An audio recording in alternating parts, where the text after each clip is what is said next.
Friends, வணக்கம். Welcome back to our channel. This is lifestyle by Priya. இன்றைக்கி இந்த vlog வந்து விநாயகர் சதுர்த்தி அன்னைக்கு எடுத்த விலாக் தான். எல்லோரும் விநாயகர் சதுர்த்தியை சூப்பராக செலிப்ரேட் பண்ணியிருப்பீங்கன்னு நினைக்கிறேன். விநாயகர் சதுர்த்தி அன்னைக்கு என்னோட டே 4 மணிக்கே ஸ்டார்ட் ஆயிடுச்சு. 4 மணிக்கு ஸ்டார்ட் ஆனது தான். ஆனால் ஒரு 5:45 அப்படிங்கும்போது தான் வேலையெல்லாம் செய்ய ஸ்டார்ட் பண்ணேன். குளிச்சுட்டு சேரீயெல்லாம் வியர் பண்ணிட்டு வர்றதுக்கு 5:45 ஆயிடுச்சு. அதுக்கப்புறம் வந்து வாசலெல்லாம் தெளித்து கோலம் போட்டு கிச்சனுக்கு வந்து சாமி கும்பிட்றதுக்கு தேவையான எல்லாம் ரெடி பண்ண ஸ்டார்ட் பண்ணிட்டேன். எப்போவுமே அடுப்பெல்லாம் முன்னாடி நாள் நைட்டே க்ளீன் பண்ணி வச்சுட்டு படுத்தா அடுத்த நாள் எழுந்திரிச்சு சமைக்கிறதுக்கு முன்னாடி கண்டிப்பாக இந்த மாதிரி புட்டெல்லாம் வச்சு அதுக்கப்புறம் தான் அடுப்பில் ஏதாவது சமைக்கவே ஸ்டார்ட் பண்ணுவேன். இது வந்து எங்கள் அம்மாகிட்டேருந்து நான் கற்றுக்கிட்டது தான். ஒரு நாள் அப்படியே கழுவி வச்சதுக்கப்புறம் அப்படியே சமைக்க ஸ்டார்ட் பண்ணிட்டுனா பொட்டு வைக்கிறதுக்கு அதுவே ஒரு மாதிரி இருக்கும். அதனால் இதை ரெகுலராக நான் ஃபாலோ பண்ணிடுவேன். மோஸ்ட்லி எல்லோரும் இந்த மாதிரி பண்ணுவீங்கன்னு நினைக்கிறேன். சாமி கும்பிட்றதுக்கு விநாயகருக்கு பிடிச்ச சுண்டல், கொழுக்கட்டை, சக்கரை பொங்கல் இதெல்லாம் தான் செஞ்சுருந்தேன். பொரியும் அவ்வளோ வாங்கலான்னு நினச்சேன். அப்புறம் சரி இதே போதுன்னு சொல்லி இதையவே ரெடி பண்ணியாச்சு.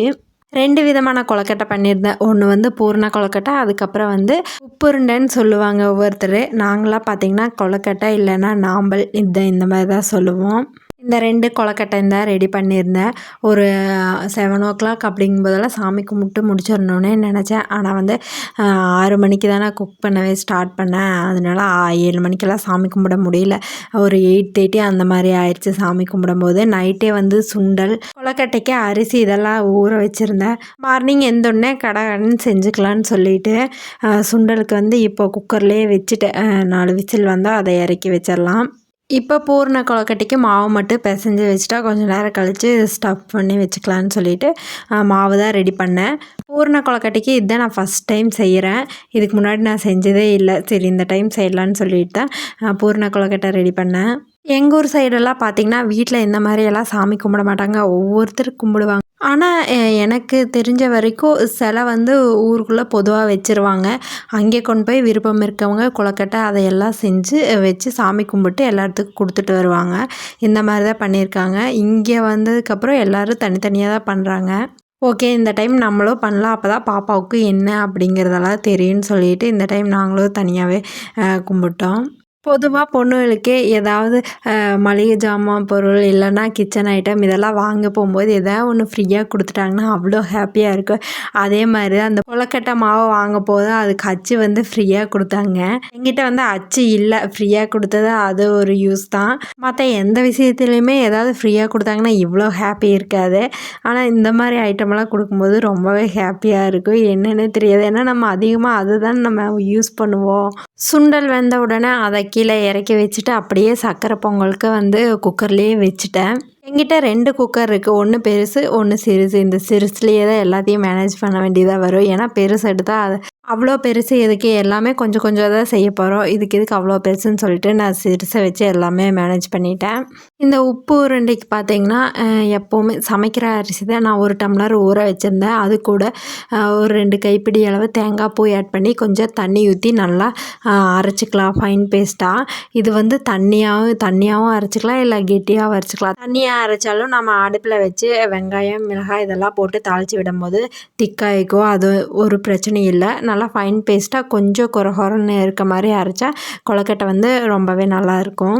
இந்த கொழுக்கட்டைக்கு வந்து சின்ன வெங்காயம் போட்டால் நல்லாயிருக்கும். சுண்டலுக்கு சின்ன வெங்காயம் போட்டாலே நல்லாயிருக்கும். ஆனால் வந்து அதுக்கு டைம் இல்லாதங்காட்டி நான் பெரிய வெங்காயமே உரித்து கட் பண்ணிட்டேன். அதுதான் ஈஸி கூட அப்படின்னு சொல்லிட்டு. சின்ன வெங்காயம் போட்டால் டேஸ்ட் உண்மையாகவே சூப்பராக இருக்கும் கொழுக்கட்டைக்கெல்லாம். இதுதான் ஃபஸ்ட் டைம் நான் சேரீ வியர் பண்ணிவிட்டு இவ்வளோ வேலை செய்கிறது. பரவாயில்ல, அவ்வளோக்கு எந்த கஷ்டம் இல்லை, மேனேஜ் பண்ணிட்டேன். அது கட்டுற விதத்தில் தான் இருக்குதுன்னு நினைக்கிறேன். இருந்தும் அப்பப்போ சேரீ கை போச்சு கரெக்ட் பண்ணுறக்கு. ஆனால் பரவாயில்ல, ஓகேன்னு தான் சொல்லுவேன். இந்த டைம் ஒவ்வொரு சேரீ ஒவ்வொரு மாதிரி, அதே மாதிரி தான் இது இருந்துச்சு. நைட்டே ப்ரீப்ளீட்டெல்லாம் பண்ணி வச்சுட்டேன். இருந்தாலும் ப்ரீப்ளீட் பண்ணுறக்குள்ளே ஒரு வழி ஆயிடுச்சு. ஏன்னு தெரியல, இந்த சேரீ வந்து ஒரு பக்கம் பெருசாகவும் ஒரு பக்கம் சிறுசாகவே இருந்துச்சு. அதை நான் இதை ஒரே ஒரு டைம் தான் நான் கட்டியிருக்கேன். மேரேஜ் ஆனப்போ குலதெய்வ கோயிலுக்கு போகும்போது மட்டும்தான் இதை ஃபஸ்ட் டைம் கட்டிட்டு போனேன். அதுக்கப்புறம் தொடவே இல்லை. இப்போ தான் கட்டுறேன். அதுக்குள்ளே ஃபுல்லாக அப்படியே சேரீ நெகிழ்ந்த மாதிரியே தான் இருந்துச்சு. இனி ஒரு 2 டைம் 3 டைம் தான் இதை கட்ட முடியும்னு நினைக்கிறேன். அதுக்கப்புறம் அதுவே கஷ்டம்தான் நினைக்கிறேன்.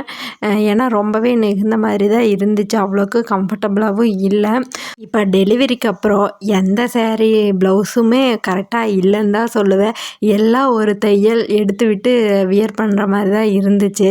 அதே மாதிரி தான் இந்த ப்ளவுஸும் இருக்குது. நான் எப்போவுமே சேரீ அதிகமாக எடுக்க மாட்டேன். ஏன்னா குர்த்தியே வியர் பண்ணனால சேரீ எங்கேயும் அவ்வளோக்கு யூஸ் ஆகாது. ஏதாவது ஃபங்க்ஷன் அப்படின்னா மட்டும்தான் சேரீ வியர் பண்ணுற மாதிரி இருக்கும். அதனால் நான் மேரேஜ் அப்போ ஒரு 15 சேரீ அப்படிங்கும்போது எடுத்தேன். அந்த சேரீ மட்டும்தான் இப்போ வரைக்கும் வச்சுருக்கேன். அதுக்கப்புறம் இடையில எதுக்குமே சேரீ எடுக்கல. பாப்பா ஃபஸ்ட்டு மொட்டை அடிக்க குலதெய்வம் கோயிலுக்கு போகும்போது அதுக்கு மட்டும் ஒரு சேரீ எடுத்தோம். அதுக்கப்புறம் இப்போ வரைக்குமே நான் எந்த சேரீயுமே எடுக்கல. இப்போ கூட ஒரு ஃபங்க்ஷன் வருது, இல்லை இதை வச்சே மேனேஜ் பண்ணிக்கலாம், வெயிட் லாஸ் ஆனதுக்கப்புறம் இனி சேரீ எடுத்துக்கலான்னு முடிவு பண்ணியிருக்கேன். ஏன்னா உடம்பு பார்த்திங்கன்னா, நான் பாப்பாவுக்கு ஃபீட் பண்ணிகிட்ருக்கும்போது ரொம்பவே இளைச்சிருந்தேன். ஃபஸ்ட்டு வச்சுருந்த ப்ளவுஸ் எல்லாமே கரெக்டாக இருந்துச்சு, குர்த்தி எல்லாமே கரெக்டாக இருந்துச்சு. பரவாயில்ல, நம்மளுக்கு உடம்பு இளைச்சிருச்சா அப்படின்னு சொல்லி நான் அப்படியே மெயின்டைன் பண்ணேன். ஆனால் பாப்பாவுக்கு ஃபீடிங் ஸ்டாப் பண்ண உடனே உடம்பு எப்படி அதிகமாக ஏறிச்சுன்னே தெரியல. 64 கிலோ போயிட்டு உங்களுக்கே தெரிஞ்சிருக்கும், நான் வெயிட் காமிச்சிருக்கேன். அதுக்கப்புறம் ஒரு 20 டேஸ் அப்படிங்கும்போது வெயிட் லாஸ் கொஞ்சம் கொஞ்சம் பண்ணி 2 கிலோ குறைச்சிருக்கேன். மறுபடியும் வெயிட் லாஸ் திருப்பி ஸ்டார்ட் பண்ணியிருக்கேன். எப்படியாவது கம்மி பண்ணியே ஆகணும்னு சொல்லிட்டு. அது இல்லாமல் நிறைய பேர் கேட்டாங்க, நாங்கள் ஃபாலோ பண்ணிகிட்ருக்கோம், நீங்கள் ஏன் வீடியோஸ் போடுறதில்லன்னு சொல்லி. அதுக்கு வேண்டியும் திருப்பி சரி இது ஒரு சேலஞ்சாக எடுத்தே பண்ணுவேன்னு சொல்லி தான் வெயிட் லாஸ் வீடியோ மறுபடியும் அப்லோட் பண்ணிகிட்ருக்கேன். இப்போது சக்கரை பொங்கலையும் ரெடி பண்ணி வச்சாச்சு, பூரணத்துக்கும் ரெடி பண்ணி வச்சாச்சு.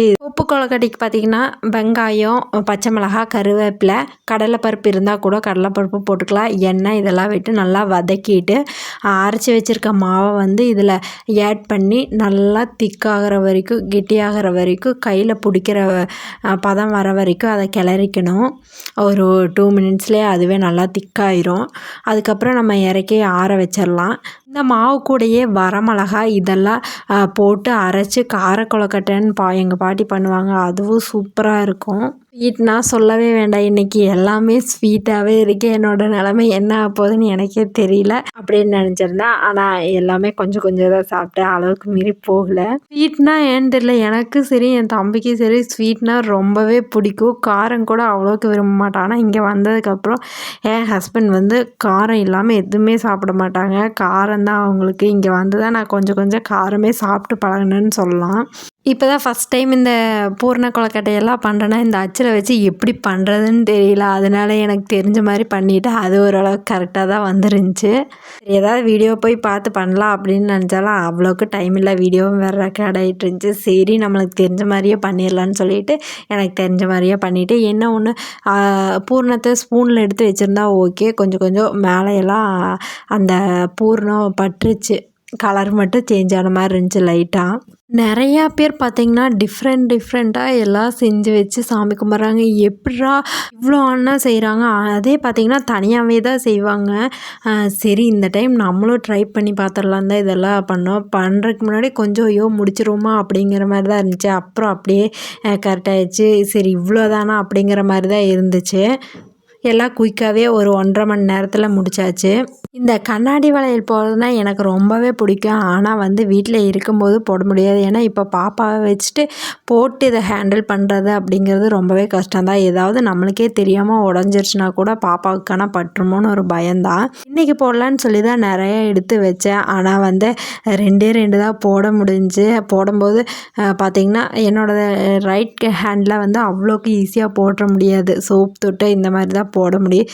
சரி 2 போதுன்னு சொல்லி 2 போட்டாச்சு அவசரத்தில். இந்த ரெயின் ட்ராப்ஸ் பேங்கிள் வந்து நாங்கள் ஆடிப்பெருக்கு அன்றைக்கி மாசாணியம்மன் கோயில் போயிருந்தோம். இங்கே அழகழகாக பார்க்குறதுக்கு கண்ணாடி வளையல் அவ்வளோ வச்சுருந்தாங்க. அப்போ எடுத்தது தான், ஒரே ஒரு செட்டு மட்டும்தான் எடுத்துகிட்டு வந்தேன். சரி எப்படியும் நம்ம போட மாட்டோம், ஒரு செட்டு மட்டும் போதுன்னு சொல்லி தான் எடுத்துகிட்டு வந்தேன். நல்லா தண்ணி கொதிச்சதுக்கப்புறம் பூரண கொழுக்கட்டையை ஃபஸ்ட்டு வச்சுட்டேன். அது கூடவே இந்த உப்பு உருண்டையே வைக்க போகிறேன். வச்சு அப்படியே க்ளோஸ் பண்ணிடலாம். இனிப்பெல்லாம் அவ்வளோக்கு ஆகாது, ஒரு ஓரத்தில் தான் வச்சுருந்தேன். ஏன்னா தனித்தனியாக எடுத்து வச்சுட்ருக்கணும். ஒன்றாவே வச்சுட்டா ஒரே இதாக வெந்துருன்னு சொல்லிட்டு தான் ஒன்றாவே வச்சுருந்தேன். எங்கள் வீட்லையெல்லாம் அடிக்கடி இந்த உப்புருண்டைன்னு சொல்லுவாங்களே கொழுக்கட்டை, அது செஞ்சுருவோம். நைட் டின்னருக்கு மோஸ்ட்லி இந்த மாதிரி தான் இருக்கும். இது வச்சு ஒரு தேங்காய் சட்னி வச்சா சூப்பராக இருக்கும் காம்பினேஷன். கண்டிப்பாக ட்ரை பண்ணிவிட்டு எப்படி இருக்குன்னு சொல்லுங்கள். நீங்கள் ஃபஸ்ட்டே ட்ரை பண்ணியிருந்தாலும் இது எப்படி இருக்குது இந்த காம்பினேஷன் அப்படின்னு கமெண்ட்டில் சொல்லுங்கள். இதெல்லாம் வச்சு முடிச்சதுக்கப்புறம் அப்படியே மூடி போட்டு க்ளோஸ் பண்ணியாச்சு. இனி வந்து சுண்டல் மட்டும்தான் வறுக்க வேண்டியது இருந்துச்சு. அதுக்கப்புறம் சாமி ஃபோட்டோலாம் போய் பொட்டு வச்சு பூ மட்டும்தான் வைக்க வேண்டியது இருந்துச்சு. அதுக்குள்ளேயுமே ரித்வியும் அவங்க அப்பாவும் எந்திரிச்சிட்டாங்க. ரித்வி 4 மணிக்கே எங்கூடயே எந்திரிச்சாங்க. நான் எப்படியோ பால் கொடுத்து தூங்க வச்சுட்டேன். நம்ம ஏதாவது நேரமே எந்திரிச்சு பண்ணலாம் அப்படின்னு ஒரு பிளான் வச்சுருக்கப்ப தான் கரெக்டாக பாப்பாவும் எந்திரிச்சிருவா. இந்த மாதிரி நான் நிறையா டைம் அனுபவப்பட்டிருக்கேன். எந்திரிச்சு அப்போ நம்மளுக்கு ஒரு டென்ஷன் தான் ஆகும். இருந்தாலும் அவங்கள தப்பு சொல்ல முடியாது. அவங்களுக்கு பசிக்கவே இல்லைன்னா சீக்கிரமே தூக்கம் தெளிஞ்சிருக்கும். அது என்னன்னு தெரியாது. நம்ம ஏதாவது பிளான் வச்சுருக்கும்போது அந்த மாதிரி நடக்கும். இன்றைக்கி ஒரு வேளை ஒரு மணி நேரம் அப்படியே சுற்றிட்டு இருந்தால் பால் கொடுத்தேன்னா அப்படியே தூங்கிட்டான். குடிச்சிட்டு இருந்தாலும் எதுவும் செய்ய மாட்டா. அவள் பாட்டுக்கு விளையாண்டுருப்பா. இருந்தாலும் அவள் என்ன பண்ணுறா அப்படிங்கிறத நம்ம அங்கே கவனிச்சிட்டே இருக்கணும். அவளை பார்த்துட்டே இருக்க மாதிரி தான் இருக்கும். அதனால சரி பால் கொடுத்து தூங்க வச்சிடலான்னு தூங்க வச்சிட்டேன். இப்போ தான் கரெக்டாக ஒரு 8:15 தான் எந்திரிச்சா. ஒரு 8:15 எனக்கு எல்லா ஒர்க்குமே முடிஞ்சு. அதுக்கப்புறம் சாமி ஃபோட்டோஸ் எல்லாம் பொட்டு வச்சு பூ வச்சு ரெடி பண்ண வேண்டியது தான். முன்னாடி நாள் நைட்டே வந்து நான் பூஜை ஐட்டம்ஸ் எல்லாம் முன்னாடி நாள் ஈவினிங்கே வந்து கழுவி எல்லாம் காய வச்சு நீட்டாக தொடச்சி எடுத்து வச்சுருந்தேன். இப்போது மஞ்சள் குங்குமம் மட்டும் வச்சா போதும். ஒவ்வொருத்தங்க 5 விளக்கு போடணும், 7 விளக்கு போடணும், 1 விளக்கு போடணும், 2 விளக்கு போடக்கூடாது அப்படின்னலாம் கணக்கு வச்சுருப்பாங்க. அந்த மாதிரிலாம் ஏதாவது இருக்கான்னு எனக்கு தெரியல. நான் இன்றைக்கி வந்து 4 விளக்கு தான் போட்டிருந்தேன். 2 காமாட்சி விளக்கு எப்போ மாதிரி செல்ஃபில் வச்சுட்டு விநாயகர்கிட்ட வந்து நான் 2 கார்த்திகை விளக்கு தான் பற்ற வச்சுருந்தேன். வீட்டில் சாமியெல்லாம் கும்பிட்டு முடித்ததுக்கப்புறம் பக்கத்தில் இருக்க விநாயகர் கோயிலுக்கு தான் போயிருந்தேன். அங்கே வந்து ஒரு வாரமாகவே நல்லா செலிப்ரேஷனாக தான் இருந்துச்சு விநாயகர் சதுர்த்திக்கு. இன்றைக்கி வந்து ஆர்கெஸ்ட்ரா அதெல்லாம் இருக்குன்னே சொல்லியிருந்தாங்க. கோயிலுக்கும் நம்ம வீட்டுக்கும் வந்து ரொம்பவே கிட்ட தான். அங்கே இப்போ பூஜை ஆகிட்டு தான் இருக்குது. ஒரு 11 போது தான் எல்லா பூஜையும் முடியும்னு சொல்லியிருந்தாங்க. நாங்கள் வீட்டில் சாமி கும்பிட்டு டைரெக்டாக அங்கே சாமி கும்பிட போயிட்டோம். இந்த செவ்வந்தி பூ நான் முன்னாடி நாள் நைட்டு ஒரு 8 மணி 8:30 தான் போய் வாங்க போயிருந்தேன். அங்கே எல்லா கடையிலையுமே செவ்வந்தி பூ முடிஞ்சு. மற்ற எல்லா பூவுமே இருக்குது. செவ்வந்தி பூ வந்து எல்லோ கலர் இல்லை. எல்லா கடையிலையுமே முடிஞ்சுன்னு சொல்லிட்டாங்க. நான் ஒரு 2-3 கடை ஏறி இறங்கியிருப்பேன். லாஸ்ட்டாக ஒரு 2 கடையில் தான் இருந்துச்சு. அங்கேயுமே பார்த்திங்கன்னா ஒயிட் கலர் மட்டும்தான் இருக்குதுன்னு சொல்லிட்டாங்க. அப்புறம் ஒயிட்டு இந்த வாடாமல்லி பூ இருக்குல்ல அதையும் வாங்கிட்டு வந்துட்டோம். சரி கிடைச்சது மிச்சம்னு சொல்லிட்டு எல்லாம் வாங்கிட்டு கடைசியாக அருகம்பில் மறந்துட்டு வந்தாச்சு. கடைசியாக வீட்டுக்கு வந்தால் ஞாபகம் ஐயோ அருகம்பில் மறந்துட்டு வந்துட்டுமே அப்படின்னு சொல்லிட்டு ஓகே அடுத்த வருஷம் மறக்காமல் வாங்கிடலான்னு சொல்லிவிட்டு அதை அப்படியே விட்டாச்சு. இந்த டைம் நான் சிலை வாங்கி வச்சு பூஜை பண்ணலாம் அப்படின்னு தான் நினச்சிருந்தேன். ஆனால் வந்து அதுக்கு நிறைய ப்ரொசீஜர் இருக்குது. 3 நாள் வீட்லேயே வச்சுருக்கணும், அதுக்கப்புறம் கரைக்கணும் அப்படின்ட்டு. அதெல்லாம் கொஞ்சம் கஷ்டம்தான் கரைக்கிறதெல்லாம் அப்படின்னு சொல்லிட்டு சரி சிம்பிளாக ஒரு எப்போ வீட்டில் வச்சுக்கிற மாதிரியே ஒரு சிலை ஒன்று விநாயகர் சிலை வாங்கிக்கலான்னு நினச்சிருந்தேன். இப்போ அவசரத்தில் போய் வாங்கி சரி நம்ம கொஞ்சம் பொறுமையாக வாங்கிக்கலான்னு சொல்லிட்டு அதையும் அப்படியே விட்டாச்சு. கடைசியாக சரி வெத்தலையில் விநாயகரை உருவாக்கி அதுக்கு நம்ம பூஜை பண்ணிடலான்னு சொல்லிட்டு இந்த டைம் இந்த மாதிரி தான் பண்ணியிருந்தேன். ரொம்பவே சிம்பிளாக அழகாக இருந்துச்சுன்னு தான் சொல்ல. எனக்கு ரொம்பவே பிடிச்சிருந்துச்சி, சந்தோஷமாகவும் இருந்துச்சு. சரி எப்படியோ ஒரு வகையில் விநாயகரை நம்ம இன்றைக்கி வீட்டில் வச்சாச்சு அப்படிங்கிற மாதிரி தான் இருந்துச்சு. வெத்தலையில் இருக்க காம்பை எல்லாமே எடுத்துகிட்டு தான் இந்த விநாயகரை செஞ்சுருந்தேன். நம்ம வீட்டு விநாயகர் எப்படி இருக்காருன்னு கமெண்ட்டில் சொல்லுங்கள். உங்களுக்கு பிடிச்சிருந்தா ஒரு லைக் பண்ணுங்கள். இதில் வந்து பாப்பாவுக்கு வைக்கிற சாந்து போட்டு இருந்துச்சு. அதை எடுத்து ஒயிட் கலரும் அதுக்கப்புறம் எல்லோ கலர் அதுக்கப்புறம் ரெட் கலர் இதை வச்சு பொட்டு வச்சு விட்டாச்சு. ஒயிட் கலர் செவ்வந்தி பூ வச்சு பார்க்குறக்கு அவ்வளோ அழகாக இருந்துச்சு. இந்த வீடியோ உங்களுக்கு ஷார்ட்ஸில் கூட ஆட் பண்ணியிருப்பேன். விநாயகர் பக்கத்தாடி 2 கார்த்திகை விளக்கு வச்சு அதில் தேங்காய் எண்ணெய் தான் ஊற்றினேன். தேங்காய் எண்ணெய் ஊற்றி விநாயகருக்கு விளக்கேற்றினா ரொம்பவே உகந்ததுன்னு சொல்லுவாங்க. எப்போவுமே சங்கடகர சதுர்த்திக்கெல்லாம் இங்கே இருக்க விநாயகருக்கு நிறையா பேர் தேங்காய் எண்ணெய் பால் இந்த மாதிரி வாங்கி தருவாங்க. நானுமே அதை இங்கே வந்து பழகினேன். தேங்காய் எண்ணெய் ஊற்றினா ரொம்ப விசேஷமானது விநாயகருக்கு அப்படின்னு சொல்லிட்டு அதனால தேங்காய் எண்ணெய் ஊற்றி தான் விளக்கேற்றினேன். எல்லாம் வந்து ரொம்ப பெருசாக வாங்கிட்டு வந்தேன். ஆனால் அதவே பாதியாக கட் பண்ணியாச்சு டேபிள் பத்தாதுன்னு சொல்லிட்டு. வெத்தலையில் வைக்கும்போது விநாயகரை கொஞ்சம் மாற்றி வச்சுருந்தேன். மறுபடியும் திருப்பி கரெக்ஷன் பண்ணி கரெக்டாக வச்சுட்டேன். பாப்பாவும் அவரும் ரெடியாகி வரக்குள்ளேயே சாமி கும்பிட்றதுக்கு என்னென்ன தேவையோ அதையெல்லாம் ஃபஸ்ட்டே ரெடி பண்ணி வச்சுட்டேன். எந்த விசேஷத்துக்கு சாமி கும்பிட்டாலுமே இந்த மாதிரி மஞ்சளில் பிள்ளையார் பிடிச்சு வைக்கிறது வந்து நல்லதுன்னு சொல்லுவாங்க. அதே மாதிரி மஞ்சளில் பிள்ளையார் பிடிச்சு வச்சாச்சு. அருகம்புல் வாங்கியிருந்தால் வந்து மஞ்சளில் செட் பண்ணியிருக்கலாம். ஆனால் வந்து அருகம்புல் வாங்க மறந்தாச்சு. இலை வந்து பெருசாக தான் வாங்கினேன், ஆனால் 2ஆக கட் பண்ணிட்டேன் டேபிளுக்கு கரெக்டாக இருக்குதுன்னு சொல்லிட்டு. சக்கரை பொங்கல் பிளாக் சுண்டல் வீட்டிலேயே இருந்துச்சு, அதனால கருப்பு சுண்டலே வச்சாச்சு. அதுக்கப்புறம் பூர்ண கொழுக்கட்டை, எங்கள் ஊர் ஸ்டைலில் நாம்பல்னு சொல்லுவாங்க, அந்த கொழுக்கட்டையுமே வச்சாச்சு. தட்டில் கொஞ்சம் ஃப்ரூட்ஸு இதெல்லாமே எடுத்து வச்சுருந்தேன். நம்ம வீட்டில் நீங்கள் என்னென்னலாம் செஞ்சு விநாயகருக்கு படைச்சி சாமி கும்பிட்டீங்கன்னு சொல்லுங்கள். பாப்பா அவங்க அப்பா எல்லாம் ரெடியாகி வந்ததுக்கப்புறம் சாமி கும்பிட ஸ்டார்ட் பண்ணியாச்சு. இந்த விநாயகர் சதுர்த்தியிலேருந்து எல்லாமே நல்லா தான் நடக்கணும், எல்லாருமே நல்லா இருக்கணும் அப்படின்னு நல்லபடியாக சாமி கும்பிட்டாச்சு. அன்னைக்கு சாமி கும்பிட்டது அந்த டேவே ரொம்பவே மனநிறைவாக சந்தோஷமாக டேவே பாசிட்டிவ் வைப்பாக தான் போச்சு. நீங்களாம் எப்படி விநாயகர் சதுர்த்தியை செலிப்ரேட் பண்ணீங்கன்னு சொல்லிட்டு கமெண்ட்டில் சொல்லுங்கள். ஈவினிங் போல் எங்கேயாவது வெளியே போகலான்னு சொல்லி பிளான் பண்ணி வச்சுருந்தோம். ஆனால் பார்த்திங்கன்னா கரெக்டாக ஈவினிங் ஒரு 4:30 அப்படிங்கும்போது நல்லா மழை வந்துருச்சு. வெளியே போகிற பிளான் அப்படி ஸ்டாப் ஆயிடுச்சு. அதுக்கப்புறம் வீட்டிலையே மூவியெல்லாம் பார்த்துட்டு டைம் ஸ்பெண்ட் பண்ணியாச்சு.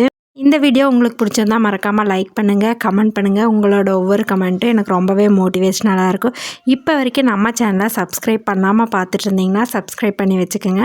இப்போ வரைக்கும் நம்ம வீடியோஸ் பார்த்துட்ருக்க எல்லாத்துக்குமே ரொம்ப ரொம்ப நன்றி. தேங்க்யூ ஃபார் வாட்சிங். Keep supporting.